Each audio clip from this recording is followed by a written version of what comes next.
राम राम सभी देशवासियों को, सभी समाज को। जिन तक ये मेरी बात पहुंचे वो जरूर इस पर अध्ययन करें और सोचें और समझें। ये समाज के ज्ञान के लिए है। जैसा कि मैंने सुना है कि अक्सर न्यूज में आता है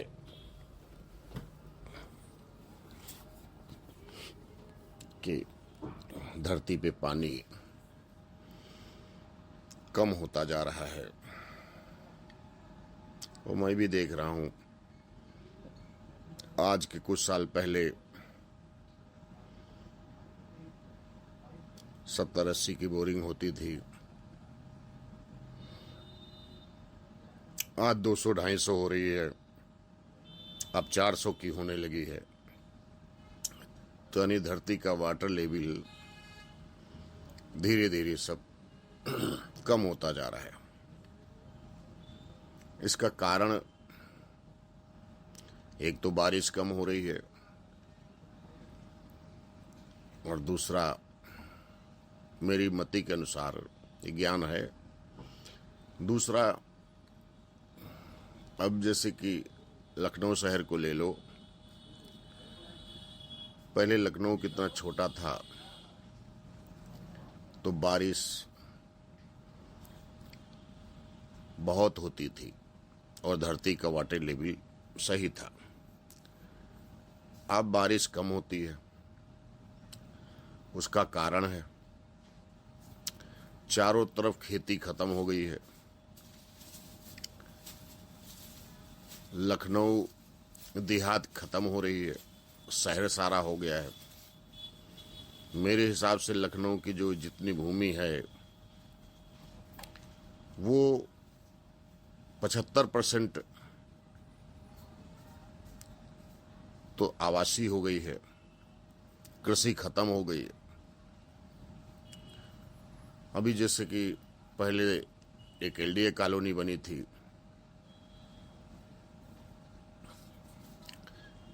एलडीए कॉलोनी बनी तो उसमें सारे मकान बन गए, नालियां बन गई। नालियां बनने के बाद अब जो बारिश होती भी है तो बारिश का पानी नालियों में आता है, और नालियों से पानी होकर के नाले में चला जाता है, और नाले से होकर के नदी में चला जाता है, नदी से होकर के समुद्र में चला जाता है। तो अब पानी रुकता तो कहीं नहीं है। अब बड़ी बड़ी कॉलोनियों में एक एक पार्क बने हैं, तो पार्कों में कितना भूमि सोत होगी। कोई पानी भर तो नहीं पाता है पार्कों में भी, वो भी निकल जाता है, न भरने की व्यवस्था है। तो सरकार ने जो कॉलोनियां बनाई है, सरकारी जो कॉलोनियां हैं, तो मेरे बैठे बैठे दिमाग में बात आई, तो मैंने सोचा कि इसको मैं यूट्यूब पे डालूं, शायद सरकार तक मेरी बात पहुंच जाए। मुझे समझ में आया अपनी मति के अनुसार ज्ञान। जो सरकार कॉलोनी बनाती है, अब जैसे देखो वृंदावन कॉलोनी बनी, मेरे देखते देखते वृंदावन कॉलोनी में एक बीच से नहर जा रही केवल। पहले वहां सब पानी की सोत धरती में जाती थी, जितनी बारिश होती थी, खेती होती थी, पानी धरती में समाहित होता था। अब वहां का भी पानी सब बह करके नालियों में आता है, नालियों से नदी में चला जाता है। इतनी बड़ी बड़ी कॉलोनी जो बनाई गई हैं, तो सरकार ने एक भी कोई झील नहीं बनाई, बहुत बड़ी झील नहीं बनाई। अब वृंदावन कॉलोनी जो कम से कम लखनऊ में बनी है, तो बहुत सारे एकड़ों में बनी है। कितने एकड़ में बनी है मुझे तो नहीं मालूम। उसमें कम से कम 2-3 एकड़ में 4 मेरे हिसाब से एक झील बननी चाहिए थी। वो झील बनने से क्या होता, झील बनती, झील के चारों तरफ बढ़िया सा पेड़ों का व्यवस्था होनी चाहिए थी, और झील में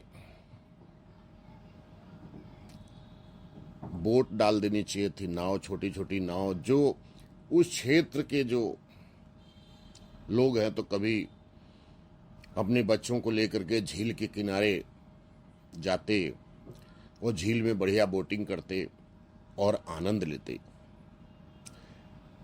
सब लोग कश्मीर शिमला नहीं पहुंच पाते हैं तो अपने क्षेत्र में ही कश्मीर शिमला नजर उनको आने लगता, और उस झील में पानी कहाँ से आता इसका भी मुझे थोड़ा सा ज्ञान है। सरकार को अब जो भी कॉलोनियां बनानी चाहिए, अब जैसे कि इधर ईंट गांव की तरफ कॉलोनी बन रही है, नई योजना चालू हुई है, बहुत बड़ी योजना बन रही है। मेरा ये वीडियो सरकार तक पहुंचे तो इस पर सरकार को ध्यान देने की जरूरत है। मेरी मति के अनुसार ये ज्ञान है। एक मेरे हिसाब से बहुत बड़ी झील बननी चाहिए हर कॉलोनी में। पार्क तो सरकार बनवाती है, पार्क से वाटर लेवल सही नहीं होता है, पार्क से वाटर लेवल हमारा सही नहीं होता है। अगर हर कॉलोनी में एक बहुत बड़ा तालाब, बहुत बड़ी झील बन जाए, अब उस झील में पानी कहां से आए इसका भी मैं थोड़ा सा ज्ञान दे रहा हूं। सरकार को क्या करना चाहिए, जितने भी मकान बनेंगे वहां हर मकान की छत का पानी एक पाइप लाइन में जाएगा। सरकार जैसे सीवर लाइन डलवाती है, वाटर लाइन डलवाती है, उसी तरह एक पाइप लाइन की भी व्यवस्था करेंगे। एक लाइन पाइप की होगी जो पानी के लिए, वो पानी सारा उस पाइप लाइन में जाएगा। जैसे सीवर की लाइन पड़ी उसी तरह एक लाइन और पड़नी चाहिए, वो सारा पानी उस सीवर में जाएगा, वाटर सीवर में, वाटर सीवर पाइप में जाएगा।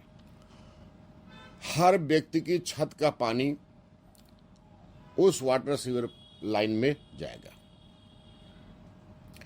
सीवर लाइन का जो पानी है तो गंदा होता है, तो उसको तो दूर तक ले जा करके फिर नाले में गिराते हैं, क्योंकि उससे बदबू आती है, उसको झील में डाल नहीं सकते। अलग से एक पाइप जब लाइन पड़ी रहेगी तो सारा पानी हम उस पाइप में गिराएंगे, हर घर का पानी। जैसे सीवर के एक चेंबर घर के सामने बनाते हैं, उसी तरह 2 चेंबर बनेंगे। एक चेंबर में आपके घर का छत का पानी उसमें गिरेगा, छत का पानी उस चेंबर में गिरेगा, और उस चेंबर का जो कांटेक्ट उस पाइपलाइन से होगा, जो पाइपलाइन हमारी उस झील को भरेगी। पूरे मकानों का पानी, जितने हैं मकान, सभी मकानों का पानी, छतों का पानी, सिर्फ छतों छत का पानी, जो छतें हैं उनका पानी, वो शुद्ध पानी रहेगा। उस पाइपलाइन से सारा पानी हमारा वाटर जो है उस झील में पहुंचता रहेगा। जब बारिश नहीं होती है तो वो पानी हमारे पास वहां झील में सब पहले से मौजूद है। बारिश हुई तो फिर हमारी झील भर गई। ऐसे पानी हमारा सब नाले में चला जाता है, सीवर में चला जाता है, नाले में बह के चला जाता है पानी। तो जब ये हमारी झील की व्यवस्था कॉलोनियों में बन जाएगी तो हमारी धरती का वाटर लेवल सदा बरकरार रहेगा।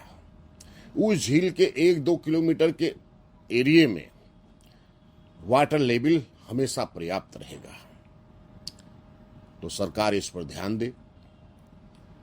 ये अपनी छोटी सी सोच थी और दिमाग में ज्ञान आया कि सरकार को कुछ ऐसा करना चाहिए।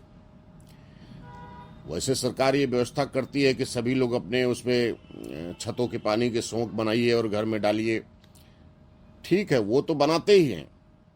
उसके अलावा वो भी बनवाइए आम जनता से, वो भी हर घर के सामने वो बनना चाहिए। और उसके अलावा जो पानी एक्स्ट्रा होता है तो हमारा नाली में चला जाता है, तो नाली में ना जा करके उस वाटर पाइप में जाना चाहिए जो झील तक पहुंचता है। तो जब वो झील तक पानी पहुंचेगा तो झील हमारी भरपूर पानी से फुल रहेगी। एक तो उस क्षेत्र का वाटर लेवल सही रहेगा और झील के चारों तरफ बढ़िया पेड़ लगा दीजिए, बैठने की व्यवस्था करा दीजिए, कुछ नावें वहां डलवा दीजिए ताकि कुछ गरीबों की रोजगार चलने लगेगी।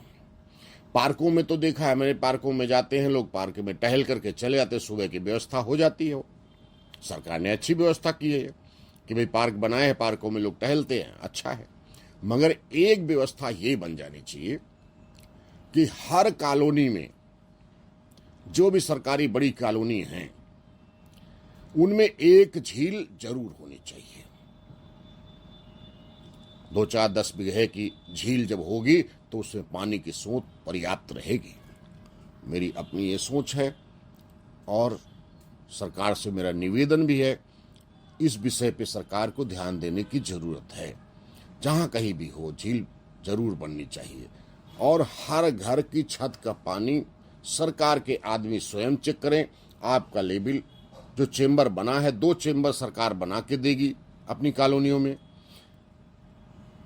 हर व्यक्ति छत का पानी उस चेंबर में गिराएगा, बाथरूम का पानी अपना उसमें सीवर वाले में जाएगा, लैट्रिन का पानी सीवर वाले में जाएगा। जो रोड पे बहता है सिर्फ वो पानी नालियों में बहेगा, बाकी छतों का पानी सीधी उस चेंबर में जाएगा जो एक सरकार अलग से बनवाएगी और वो सरकार ज्वाइन कर देगी वहां उस झील में। उस झील का पानी शुद्ध रहेगा, वहां लोग बच्चे खेलेंगे, झील में जाएंगे, तैरेंगे, खेलेंगे और बढ़िया झील का आनंद लेंगे। सभी लोग शिमला जाते, घूमने जाते हैं, जम्बू जाते हैं, वहां झील में बैठते, नाव में बैठते, तो वो सारी व्यवस्था हर क्षेत्र में बन जाएगी। तो सरकार से मेरा निवेदन है, मेरी इस वीडियो पर सरकार को ध्यान देने की जरूरत है। जय श्री राम सभी भक्तों को, सभी को मेरा राम राम, सभी देशवासियों को राम राम। राम राम सभी देशवासियों को, सभी समाज को, जिन तक